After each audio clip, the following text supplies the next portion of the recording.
Amém. Amém. Paz, queridos. O Senhor colocou no meu coração uma palavra muito forte, muito oportuna, porque eu quero tratar com vocês nessa noite sobre preocupação. E preocupação é algo muito oportuno para o nosso tempo, até porque a gente vive em um contexto, em uma realidade, onde a ansiedade e a preocupação, elas estão muito presentes na vida do ser humano, no coração, na alma do ser humano desse tempo, principalmente dessa geração.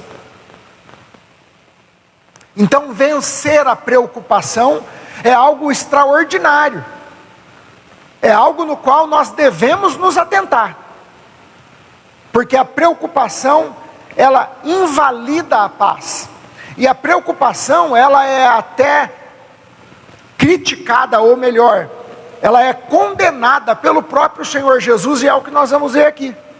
Eu quero que você abra a Bíblia em Mateus capítulo 6, nós vamos ler a partir do verso 24.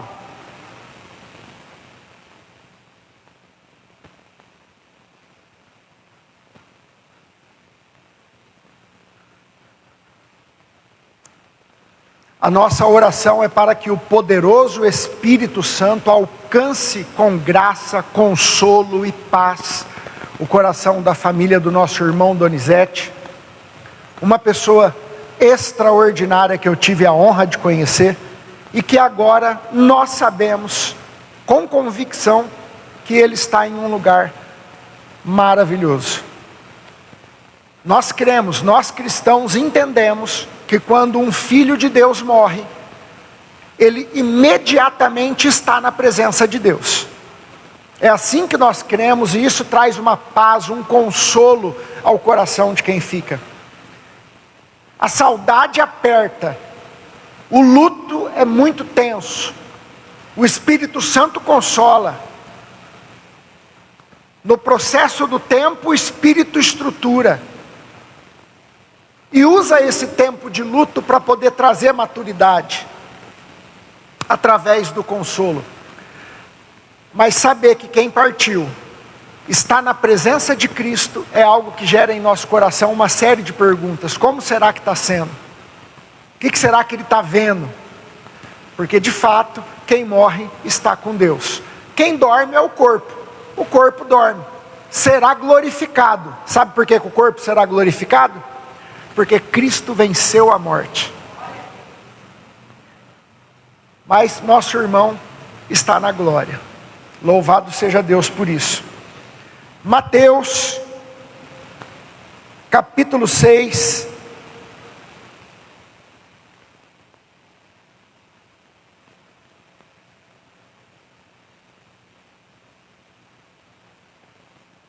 A partir do verso 24 diz assim: ninguém pode servir a dois senhores.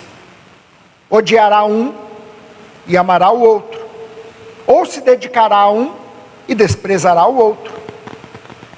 Vocês não podem servir a Deus e ao dinheiro. Por isso digo a vocês que não se preocupem com a própria vida. Vou repetir isso, palavras do Senhor Jesus. Por isso digo a vocês que não se preocupem com a própria vida. É uma instrução direta. Por isso digo a vocês que não se preocupem com a própria vida. Agora é interessante que o Senhor Jesus traz esse direcionamento no versículo 25, depois de falar do dinheiro. Percebe isso aqui? Ninguém serve a dois senhores, pois odiará um e amará o outro, ou se dedicará a um e desprezará o outro. Vocês não podem, instrução direta, não podem servir a dois senhores, a Deus e ao dinheiro. Por isso digo a vocês que não se preocupem com a própria vida. Eu acho muito, eu fiquei muito impactado com essa conexão do versículo 25 com o 24, porque o Senhor Jesus traz esse direcionamento de preocupação logo após tratar do dinheiro. Quando ele faz ruptura do dinheiro como Deus, ele entra desse ambiente de preocupação. Porque, irmãos, é impossível nós transferirmos para o dinheiro segurança, provisão, conforto, expectativa, ou seja, status de Deus. Uma vez que a gente dá para o dinheiro status de Deus, não será possível não se preocupar. A preocupação será inevitável. E por quê? Porque o dinheiro oscila, ele é volátil. O dinheiro não é eterno. Uma vez que eu coloco a minha expectativa, minha prioridade no dinheiro, a preocupação será inevitável. Porque o dinheiro não tem estrutura eterna. O dinheiro vai e vem. Lembra do Collor? Tem vários relatos de gente que se matou no tempo que o Collor congelou aquele dinheiro.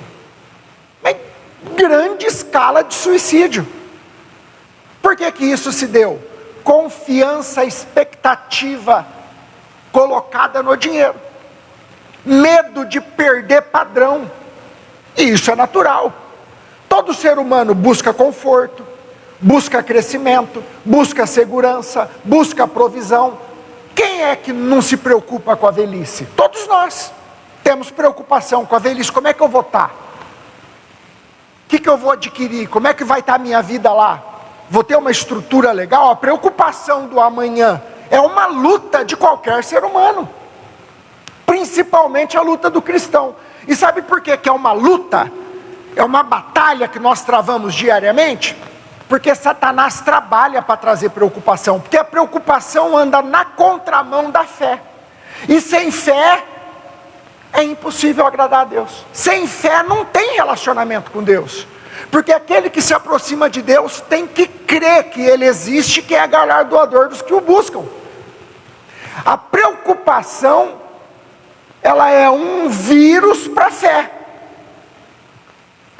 E uma vez que eu me deixei levar e depositei no dinheiro expectativa, confiança, segurança para a minha vida, para o meu futuro, a preocupação será inevitável. Até porque eu vejo todo dia na TV, no jornal, na internet, o dinheiro subindo, descendo, mudando de mão. Se lembra do tempo das lotéricas? Dono de lotérica era dono de grandes empresas. As lotéricas hoje estão tudo quebrada. Acabou, literalmente as lotéricas estão quebradas. Tem dono de lotérica visitando o mercadinho, botequinho, empresazinha pequena pedindo pelo amor de Deus para pagar os boletos lá. Para poder gerar alguma receita. Acabou, cadê as filas nas lotéricas? Tem ideia de quantas agências do Banco Itaú, do Banco do Brasil, da Caixa Econômica Federal, do Santander, do Bradesco fecharam na nossa nação? Agências físicas? Só aqui em Araçatuba. Quantas que não fechou? Aqui em Araçatuba. Tinha Itaú e Banco do Brasil aí abrindo igual bar. Está fechando tudo. O dinheiro muda de mão. O dinheiro é instável, é volátil, não tem segurança, não é eterno. Muda de nome, muda de valor. Transferiu segurança e deu status de Deus para o dinheiro, vai viver preocupado, vai viver com medo e vai viver ansioso.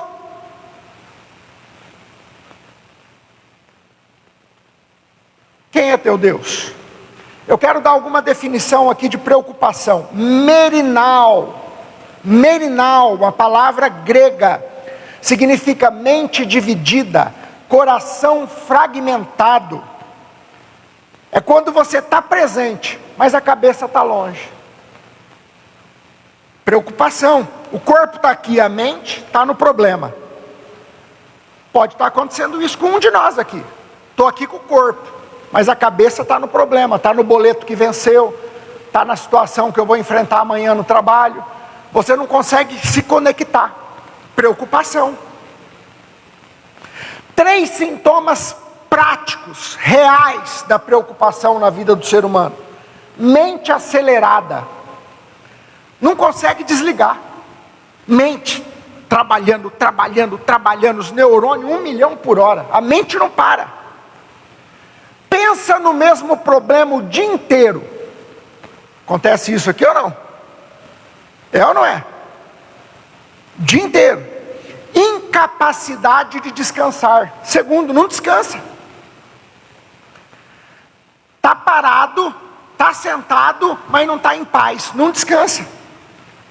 Sempre sente que tem algo errado. Meu Deus, como isso testificou comigo. Sabe aquela sensação de que sempre tem algo errado? De que sempre tem algo por fazer? De que sempre tem algo fora do lugar? Não tem um descanso, uma paz interior de falar, está tudo bem, está tranquilo. Sempre aquela inquietude. Eu trabalhava com venda de bebida, Rogério. A vida inteira eu trabalhei com venda de bebida. E eu me lembro de uma vez, de uma situação. Trazer uma água aí para mim, irmão, por favor. Eu me lembro de uma situação que, conversando ali com uma equipe de vendedores, um dos vendedores falou de um gerente, que quando você perguntava para ele, ei, está sossegado? Ou está na paz? Eu não me lembro bem a palavra que usou. E ele respondia assim, sossegado. E aí, sossegado? Ele respondia, sossegado nunca. Sossegado nunca. Na minha imaturidade, influenciado pelo ambiente, eu achei aquilo tão bonito. Aquilo pesou de uma maneira tão positiva para mim, transmitiu, né, aquele profissionalismo, aquela ideia de que estou sempre focado, sempre determinado, mas a gente sabe que essa não é a realidade da vida. Isso é uma utopia. A gente consegue segurar as pontas até por um tempo, mas não o tempo todo. E aí sempre que alguém me perguntava, e aí, sossegado? Eu falava, sossegado nunca. Depois eu fui amadurecendo, fui descobrindo o quanto que eu me prejudicava com aquela palavra. Porque estar sossegado é uma qualidade de quem não está preocupado. Necessidade de controle, terceiro lugar. A pessoa preocupada, ela tem necessidade de estar no controle. Ela precisa ter tudo no seu controle. Não pode nada fugir. O excesso de preocupação, uma realidade da preocupação, o excesso de controle. Quero resolver tudo sozinho. Deixa comigo, eu resolvo. Está no meu controle. Sofre por coisas que não aconteceram. Quer estar no controle. Olha só isso, irmãos, essa definição. Preocupação é tentar viver hoje carregando os problemas que ainda não chegaram. Preocupação. Não é saudável, não é de Deus, não é bíblico e não é para o cristão. Ponto final.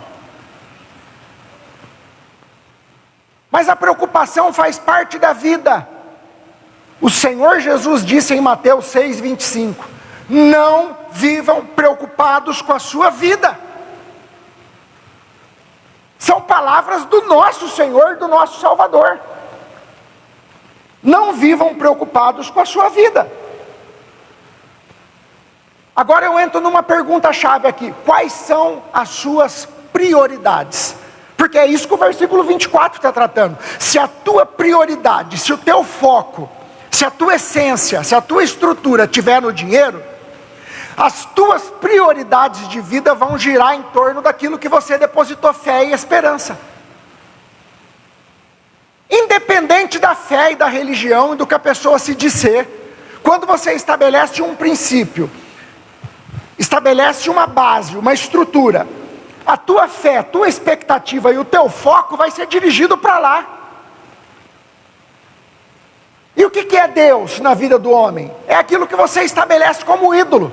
Transmite para ele segurança, transmite para ele expectativa, transmite para ele motivo e solução para a alegria.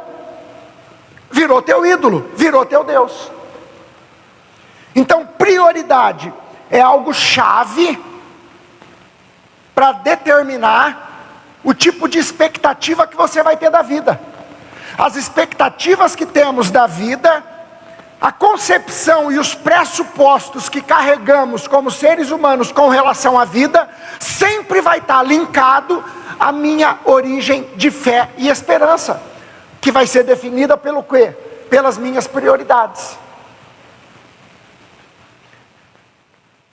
Olha só isso, quando o coração se apoia no dinheiro, a preocupação é inevitável. Porque aquilo que não é eterno, jamais pode sustentar a segurança de uma alma que foi criada para depender de Deus. Muito forte isso daqui. Precisamos organizar prioridades. Eu quero até dizer que a preocupação não é o problema principal, porque seria uma meninice eu excluir a preocupação da nossa vida. Não é verdade, Rogério? Não tem como.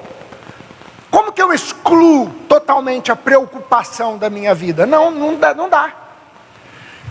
A preocupação existe.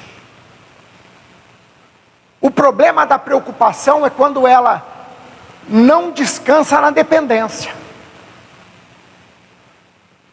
O problema da preocupação é quando ela atinge a fé e tira o descanso.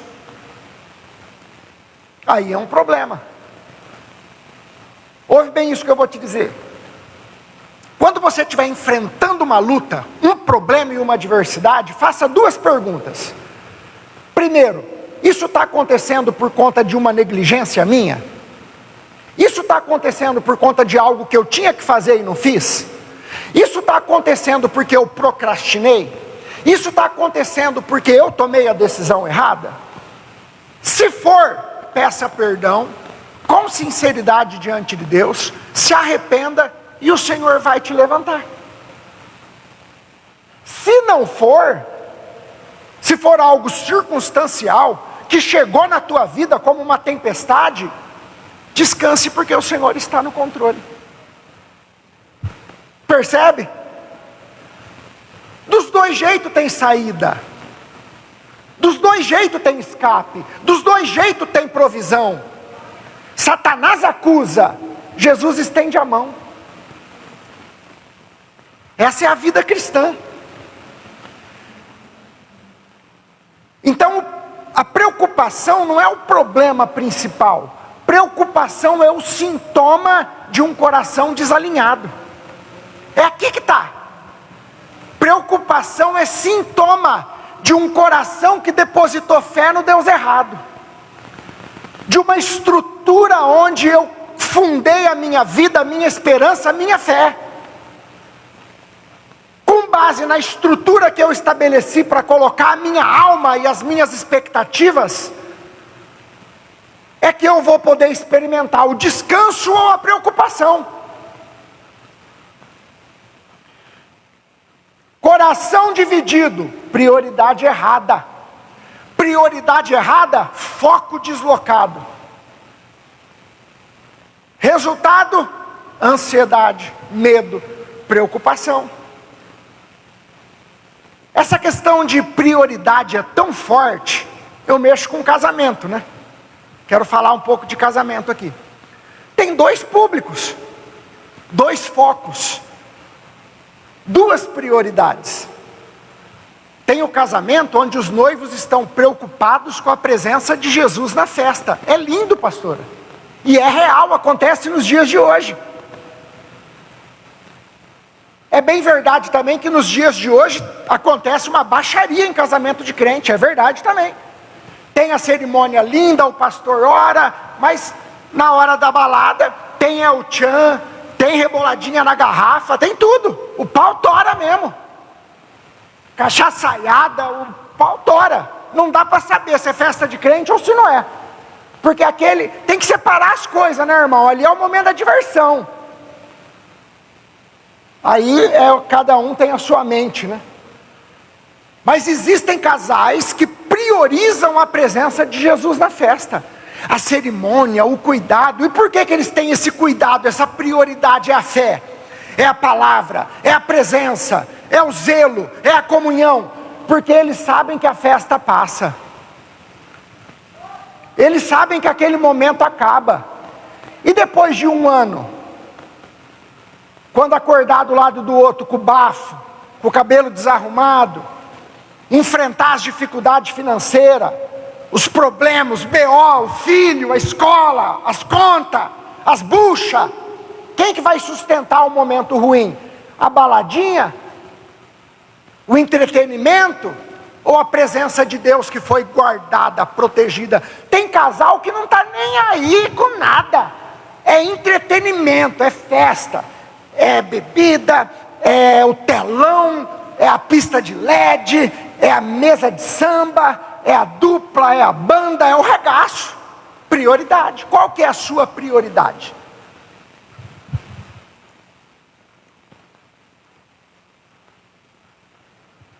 Qual que é a sua prioridade? As nossas prioridades definem a nossa fé. Nossas prioridades definem os princípios que estabelecemos para a nossa vida.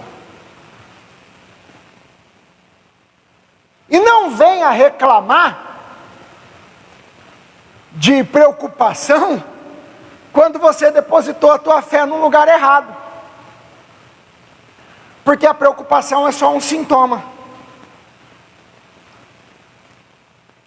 A preocupação é o resultado de uma vida que perdeu o eixo,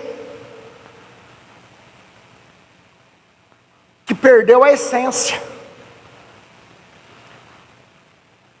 Agora veja bem, eu quero entrar na parte principal da mensagem aqui. Por que Jesus condena a preocupação com a própria vida? Porque foi isso que ele falou. Não vivam preocupados com a própria vida. Gente, eu não quero aqui ficar mascarando o texto, não. É o texto. Jesus disse, não vivam preocupados com a própria vida. E ponto. E por que que o Senhor Jesus condena essa preocupação? Eu quero dar aqui 3 pontos principais do porquê que Jesus diz de maneira bem objetiva, não vivam preocupados com a própria vida. Primeiro, porque eu não tinha vida. Porque aqui Jesus está falando com a igreja. Aqui em Mateus capítulo 6, ele não está falando para um público de gente que não é convertida, ele está falando com convertido, ele está falando com gente aliançada. Ele está falando com gente que conhece Moisés. Ele está falando com gente que já estava seguindo ele. Ele está falando com gente que já tinha sido alcançada. Não era uma mensagem evangelística. Aqui é uma mensagem normativa, uma mensagem instrutiva, uma mensagem de criar essência em quem já foi alcançado. Então por que que eu não tenho o direito, como cristão, de me preocupar com a minha própria vida? Porque eu não tinha vida, gente. Porque eu e você não tínhamos vida. E eu quero explicar para você a questão do livre-arbítrio agora de uma maneira que talvez você nunca entendeu. Porque é uma grande confusão essa questão do livre-arbítrio, né? Não é simples. Traga o livre-arbítrio sempre para a ideia de uma vida que ainda não foi alcançada pela graça.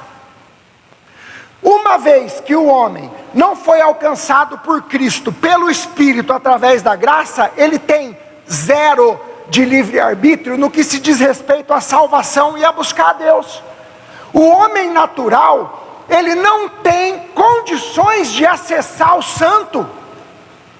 O homem natural foi contaminado por um vírus maldito chamado pecado, e toda a intenção do coração do homem carnal é para o pecado, em rebelião contra Deus. O homem não tem escolha. Ele não consegue entender. É impossível o homem natural aceitar o convite de Deus, ter uma atitude de fé, de adoração. É impossível sem a ação do Espírito Santo.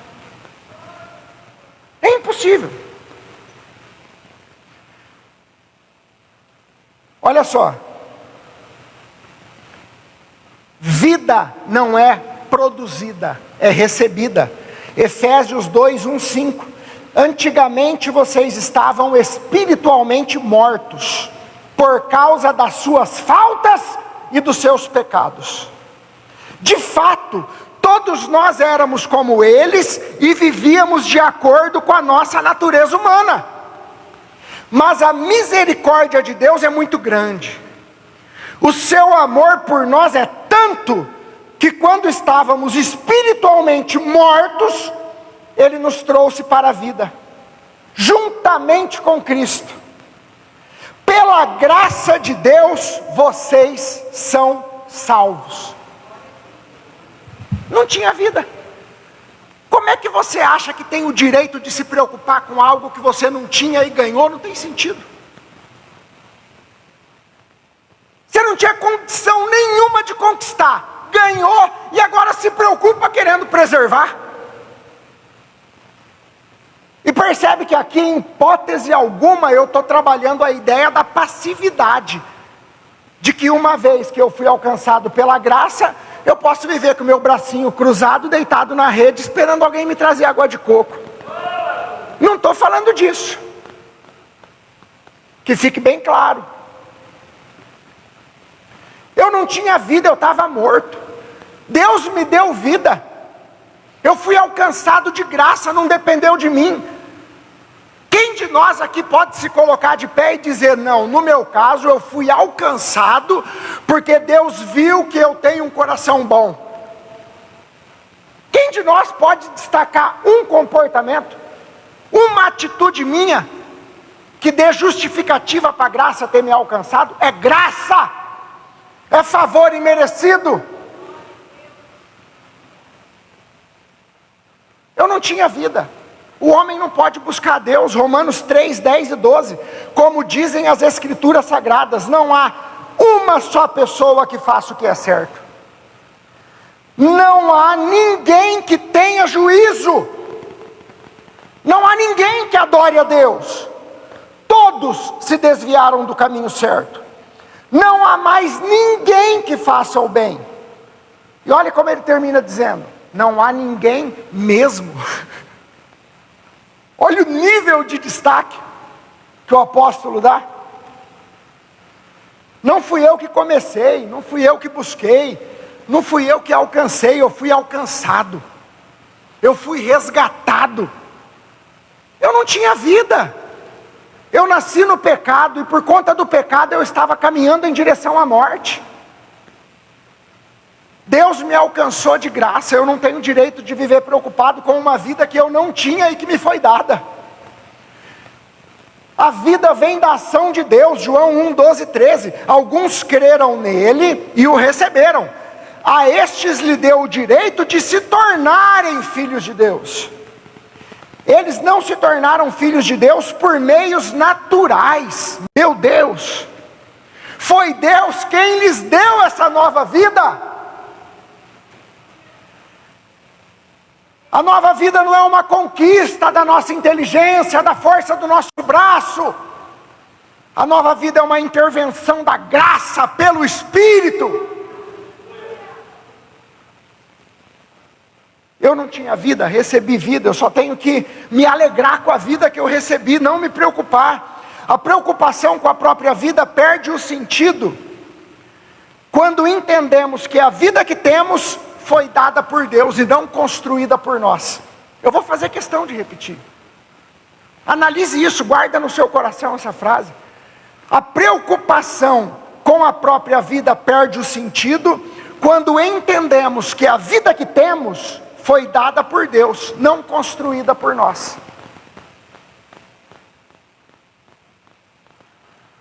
Número 2. Por que eu não tenho o direito de viver preocupado com a minha própria vida? Porque o Evangelho não é egocêntrico. Percebe o que Jesus fala aqui? Não vivam preocupados com a sua própria vida. Eu posso estar preocupado, por exemplo, com o avanço da igreja. Ô meu Senhor, o que eu posso fazer para colaborar com o avanço da igreja? O que eu posso fazer, meu Deus, para poder ser um marido melhor? O que eu posso fazer para ser um pai melhor? Ah, meu Deus, o que eu posso fazer para ser um pregador melhor? O que eu posso fazer para ser um empresário melhor? Você percebe que eu estou questionando Deus com coisas que estão relacionadas às pessoas ao meu redor? O Senhor Jesus disse, não vivam preocupados com a sua própria vida, quando essa preocupação é egocêntrica. Eu vivo olhando para o meu umbigo, querendo resolver as minhas coisas. Tem gente que para ir até num velório quer saber se vai ter pão, se vai ter lanche, tem que ter alguma coisa que justifique o seu esforço. O que eu vou ganhar com isso? Tem gente que vive com essa pergunta no centro da alma, do coração, do espírito: o que eu vou ganhar com isso? Se não tiver nenhum lucro, não compensa.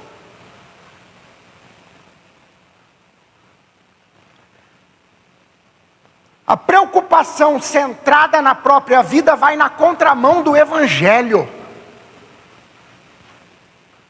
Nosso maior exemplo? Cristo. Filipenses 2, a partir do verso 5. Tenham entre vocês o mesmo modo de pensar que Cristo Jesus tinha. Ele tinha a natureza de Deus, mas não tentou ficar igual a Deus.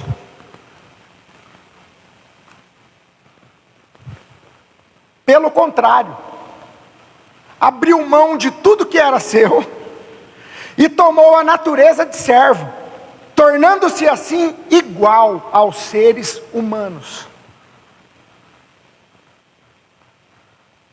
Eu acredito que todos nós aqui temos a graça de morar numa casa boa, amém? Uma casa confortável, segura. Você toparia por um período de 25 dias, 25 dias só? Mas passa assim, ó. Não estou falando de 33 anos, estou falando de 25 dias. Você topa 25 dias sair do conforto ali da sua casa e passar uma experiência de 25 dias no pior barraco lá da favela de Rio de Janeiro? Sem carro, sem saneamento, sem água, mas por decisão, eu vou passar 25 dias no pior barraco, da pior favela, da pior capital, São Paulo, Rio de Janeiro, seja lá onde for. Eu vou escolher passar 25, eu vou abrir mão da minha família, do meu conforto, da minha casa, do meu carro, do meu trabalho, do meu chuveiro quente, 25 dias. Não chega a ser até idiota o que eu estou falando aqui? Jesus deixou o céu, deixou a glória, deixou os anjos, deixou o Pai, se vestiu de homem e veio para um mundo para ser morto. Tem explicação? Cabe no nosso entendimento? Um Deus soberano, único, poderoso, adorado, não há ninguém acima dele, vir ao mundo e passar pelas mesmas coisas que nós, ter que ir no banheiro, ter que comer, ter que beber, ter que andar, ter que enfrentar o suor, o calor, o frio. É inexplicável isso aí. Não cabe no nosso entendimento. Por que ele fez isso? Por conta do amor. O Evangelho começa com Jesus deixando sua glória, não para preservar a si mesmo, para salvar os outros. A preocupação com a própria vida entra em choque com o Evangelho. 2 Coríntios 5,15, ele morreu por todos para que os que vivem, não vivam mais para si mesmos, mas vivam para aquele que morreu e foi ressuscitado por eles. Nós, como cristãos, não temos autoridade bíblica de vivermos uma vida egocêntrica mais, preocupados com o nosso bem-estar. Existe uma ordem da igreja cuidar de viúva, cuidar de órfão. Existe uma ordem da igreja levantar o caído, uma ordem da igreja dar água para o sedento, comida para o faminto. Não é possível eu fazer isso sem me desconectar de mim, sem morrer para mim. O Evangelho não melhora o nosso ego, ele destrona o ego. Por isso que para seguir a Cristo eu tenho que morrer todo dia. Viver preocupado com a própria vida vai na contramão do Evangelho. Primeiro, porque eu estou preocupado com uma coisa que eu nem tinha, ganhei de Deus. Porque eu estava morto nos meus pecados e delitos. Eu tenho vida agora, que Deus me deu. Segundo, porque eu não tenho mais o direito de viver focado em mim. Eu fui alcançado pela graça. Marcos 10, 45, até o Filho do Homem não veio para ser servido, porque até o Filho do Homem não veio para ser servido, mas para servir e dar a sua vida para salvar muita gente. A lógica do reino é inversa, o reino de Deus é o contrário, não funciona com a lógica do mundo. Olha o que diz 1 João 3, 16, 17. Foi assim que ficamos conhecendo o que é o amor. Cristo deu sua vida por nós. Por isso nós devemos dar nossa vida pelos nossos irmãos. Percebe como que ganha significado aqui, Rogério? Com a ideia dos legendários de dar a vida pelos seus irmãos? Se alguém é rico e vê o seu irmão passar por necessidade, mas fecha o seu coração, como pode estar nele o amor de Deus? É o apóstolo Paulo, é o apóstolo João, falando aqui na primeira carta, no capítulo 3. Eu estou só fazendo a leitura. Quem foi alcançado por Deus não vive mais para si mesmo. O Evangelho ele nunca vai trabalhar a ideia de autopreservação. Pode perceber, o Evangelho trabalha a ideia de entrega, de renúncia, de sacrifício. Quem foi salvo para Cristo não pode continuar vivendo só para si. O Evangelho não alimenta uma vida centrada no eu. Quando Cristo é centro, quando Jesus está no centro, a vida não flui com egocentrismo. Ela flui com cristocentrismo. Terceiro, por que não tem sentido eu viver preocupado com a minha vida e nem posso fazer? Porque eu sou filho de um Pai poderoso que me ama. Isso parece clichê, mas eu vou falar uma coisa para vocês. Como que é forte essa ideia da filiação?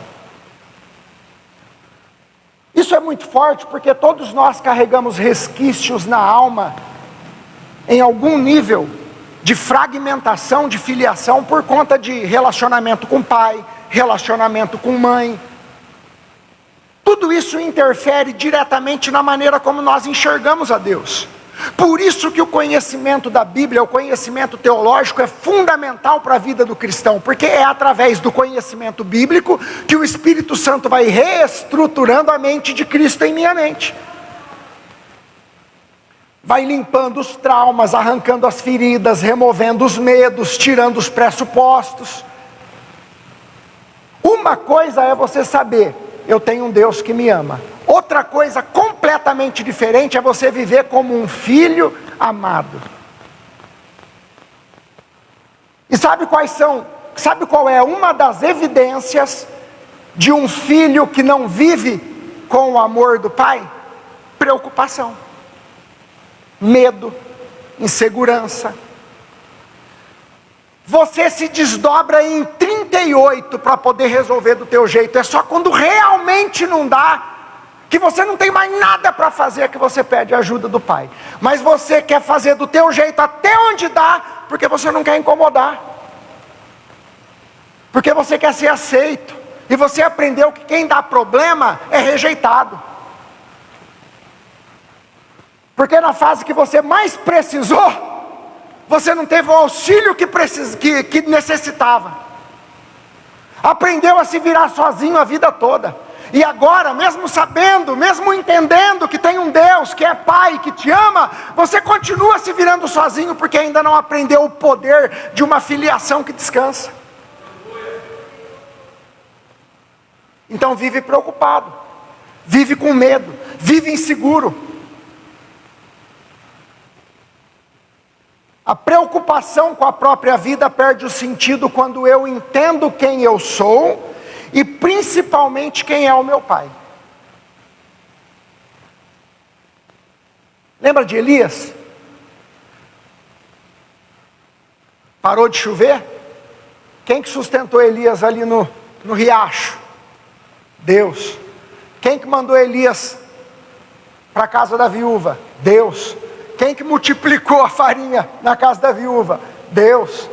Quem que derramou fogo do céu quando Elias orou? Deus. Quem que mandou chuva quando Elias orou? Deus. Quem que levantou Elias na caverna numa hora de depressão, de tristeza? Deus. Percebe que é Deus trabalhando, sustentando, estruturando e alicerçando tudo. E por quê? Porque Ele é um Pai que ama e é poderosíssimo.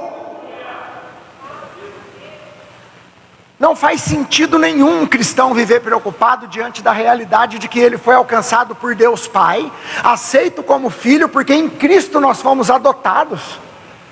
A Bíblia garante que eu e você somos filhos de Deus e podemos acessar o santo lugar com ousadia de filho. Está na carta aos Hebreus.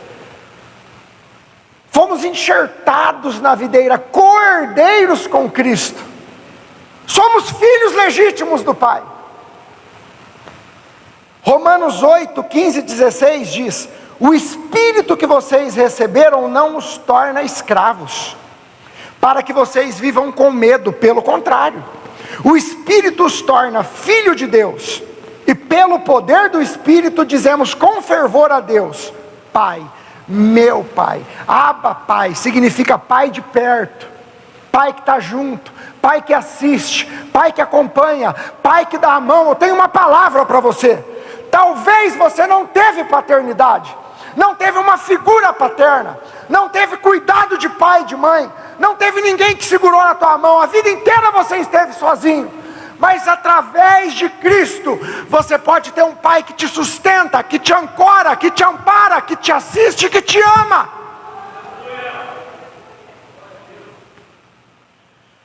O próprio Espírito testemunha ao nosso espírito que somos filhos de Deus. Olha o que diz o Salmo, Salmo 103, 19. O Senhor colocou o seu trono no céu, e o seu reino domina sobre tudo. Algum pai ou alguma mãe tem coragem de comer lasanha no quarto e deixar um filho no outro quarto comendo pão seco e embolorado?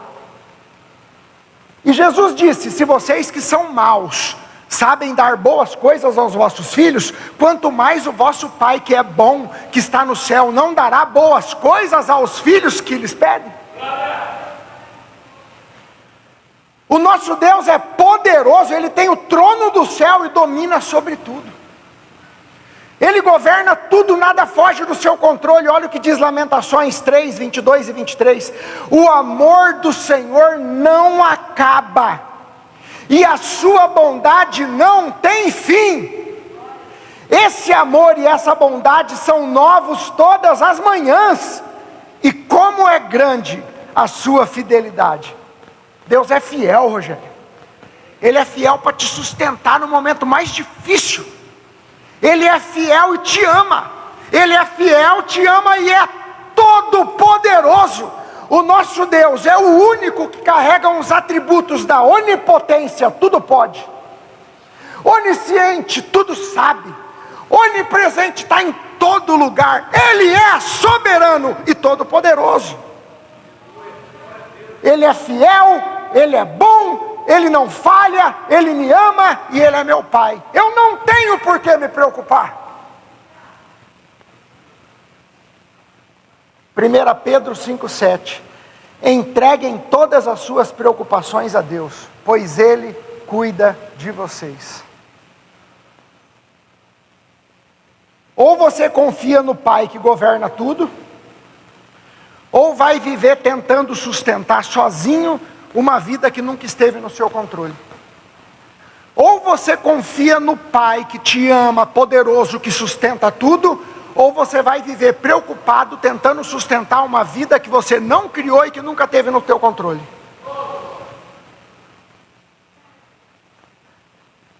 Quero entrar na conclusão. Meu tempo já está encerrando aqui. O pastor já começou a me olhar torto ali, ó.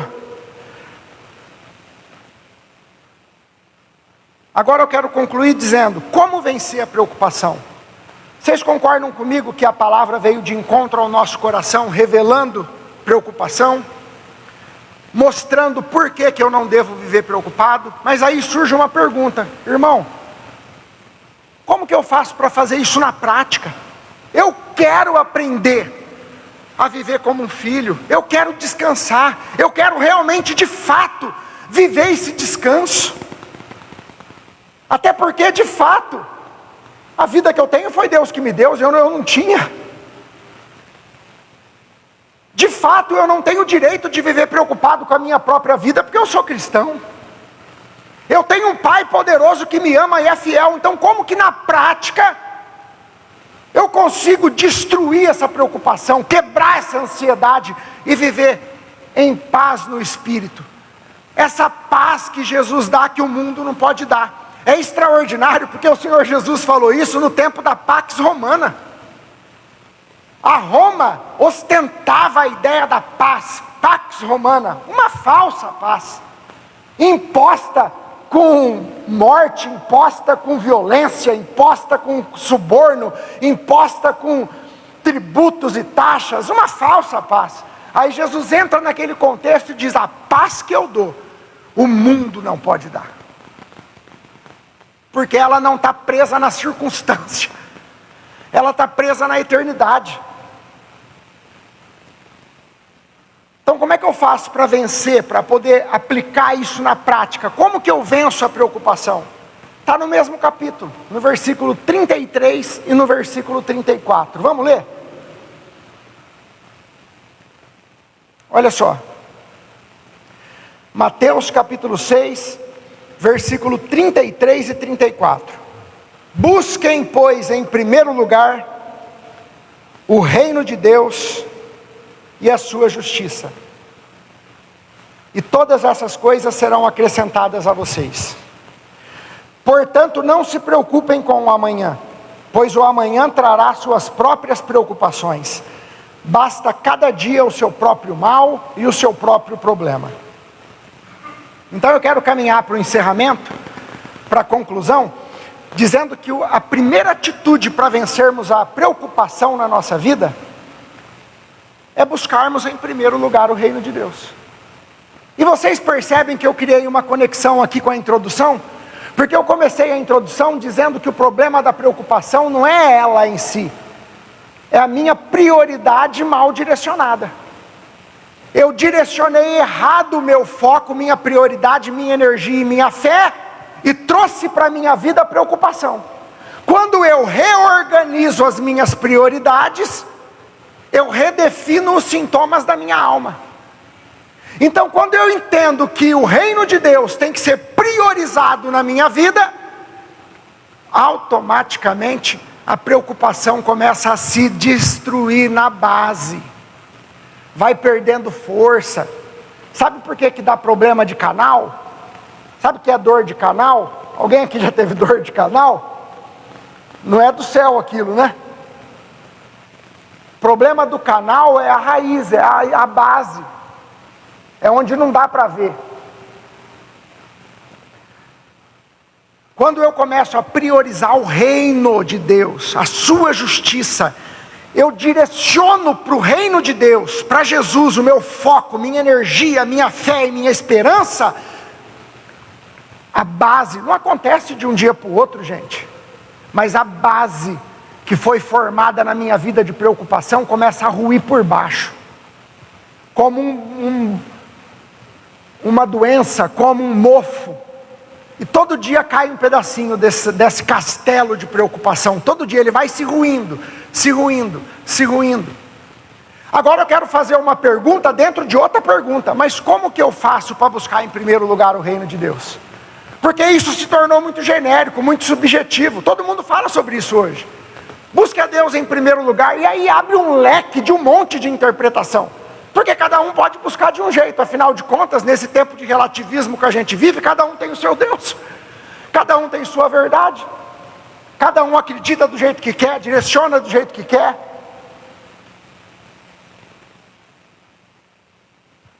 Mas para o cristão bíblico, que vive pelo poder do Espírito, cheio do Espírito Santo, existe uma só verdade, que é Cristo, e uma só revelação dele, que é a palavra. Então pronto, está fechado, não tem conversa, não tem meio termo, é uma única verdade, Jesus. E por onde ele se revela? Pela palavra. Duas revelações, revelação geral, o mundo, a criação, revela Deus. Qualquer mente um pouco inteligente percebe um Deus criador diante da complexidade do universo. Mas essa revelação geral não salva, não alcança a alma, apenas aponta um Deus. A revelação especial tem poder redentivo justificador, que é a palavra. Então como que eu ponho na prática esse exercício de buscar a Deus em primeiro lugar? É quando eu levanto pela manhã e ao invés de abrir a minha agenda para programar o meu dia, responder o WhatsApp, conferir os e-mails, eu abro a Escritura. Sem religiosidade, sem meta, sem pressa, apenas com uma vontade enorme de conhecer o Deus que se revela lá. É com a Escritura aberta que eu e você começamos a entender o reino. É com a Escritura aberta que eu e você começamos a entender a ação do Espírito, porque é pela Escritura que o Espírito Santo ilumina o nosso entendimento para podermos viver a transformação do Evangelho. Eu vou bater nessa tecla enquanto Deus me der força para pregar. Eu não vou abrir mão desse tópico em nenhuma palavra que Deus me der a oportunidade de pregar. A igreja é fraca de Bíblia, não conhece. Tem gente que vai conversar de Bíblia comigo e sabe o que ele usa como referência? The Chosen, as novelas da Rede Record. Eu estou falando sério, gente. Tem gente dentro da igreja que ainda fala de Bíblia, falando, a Bíblia já dizia, em 1000 chegará, 2000 não passará. Você encontra de tudo. Gente que cita coisa que não tem nada a ver e fala que é da Bíblia, não sabe quais são os 5 primeiros livros da Bíblia, quantos anos demorou para ser escrita, quantos autores estiveram envolvidos, não sabe nada. Você pede para abrir em Hebreus, a pessoa começa a procurar em Gênesis. Sabe por que hoje a igreja está com muita cadeira vazia? Prioridade. Porque agora tem gente sentado no sofá, com o bucho cheio de comida, rodando Instagram. Podia estar aqui. Não veio porque é prioridade, não é falta de tempo.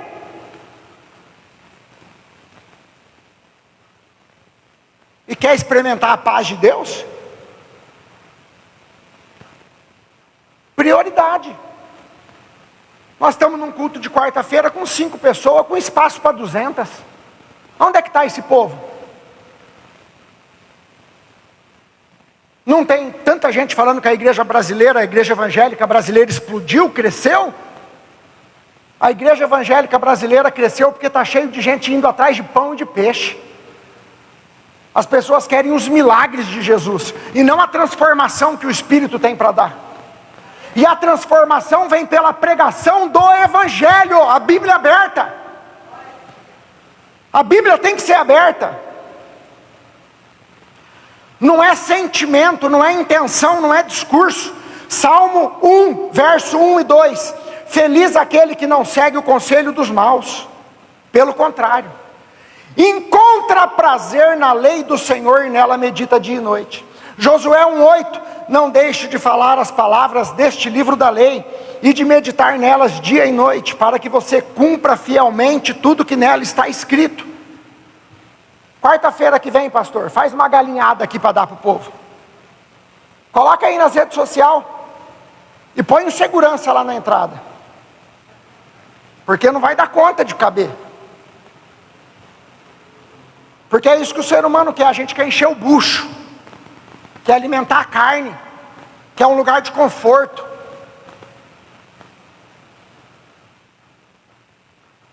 Buscar a Deus em primeiro lugar é organizar a vida ao redor da palavra. Sem palavra não dá para priorizar o reino. Sem Bíblia não dá. Teologia, a igreja ficou com medo dessa palavra. Teologia significa conhecimento de Deus. Eu não estou falando para ninguém entrar na faculdade, para ninguém fazer academia. A questão aqui não é você ser um hebraísta, um mega conhecedor da Bíblia, nesse sentido teológico, acadêmico. Não estou falando disso, estou falando de conhecer a Deus, e Deus se revela pela Escritura, pela Bíblia Sagrada. Meu Deus, não é possível. A gente tem que aprender urgente a se debruçar na Bíblia, a beber da Sagrada Escritura. Segundo passo, para vencermos a preocupação: viva o hoje. Viva o hoje. Olha o caminho que Jesus faz: busque a Deus em primeiro lugar, busque o reino e a justiça em primeiro lugar. Depois ele fala o quê? Viva o hoje. Se você viver focado no amanhã, você não vai descansar nunca hoje. Se você viver com a tua mente amanhã, como é que você experimenta o descanso de hoje? Basta cada dia o seu próprio mal. Viva hoje. Você tem algum controle sobre o que vai acontecer amanhã na tua empresa, meu irmão? A gente não sabe nem se vai chegar em casa. Quem diria que o nosso irmão hoje ia estar num caixão? Viva hoje. Peça perdão hoje, abraça hoje, beija hoje, viva hoje. Seja o melhor pai hoje, o melhor marido hoje, a melhor pessoa hoje. Seja, viva hoje, viva hoje.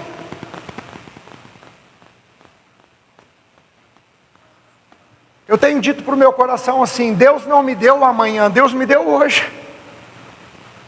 O amanhã não me pertence. Eu sou insignificante, eu não tenho controle de tempo, de espaço, de circunstância. Eu dependo do meu Pai.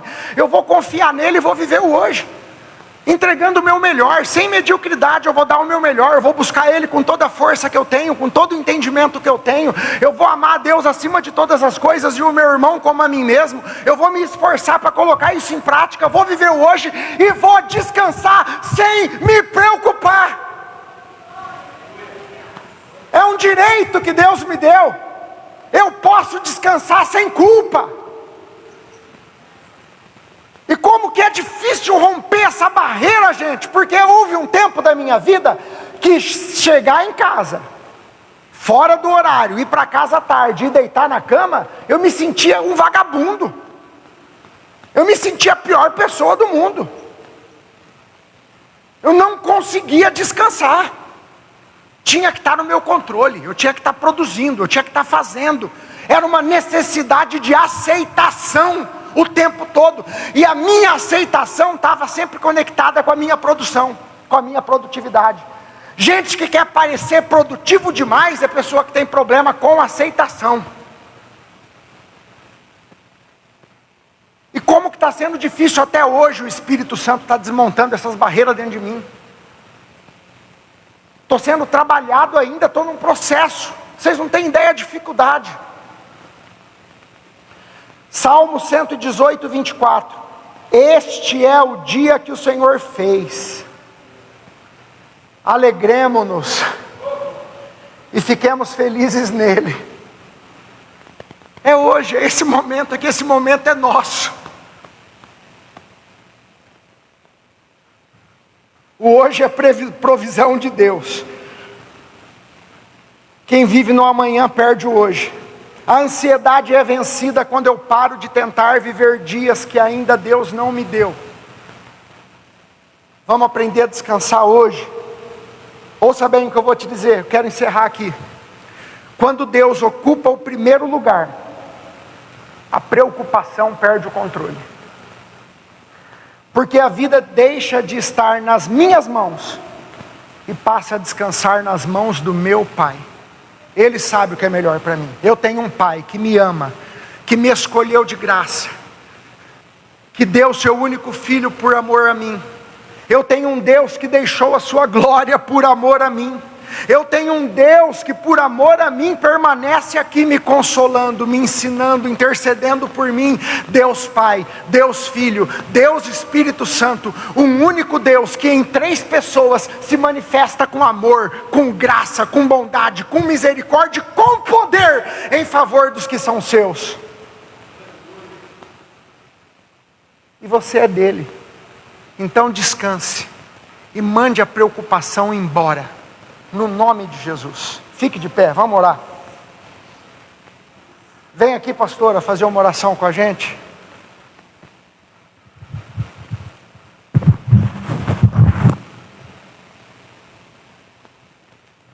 Louvado seja Deus por essa palavra, que o Senhor dê graça para que nós possamos crescer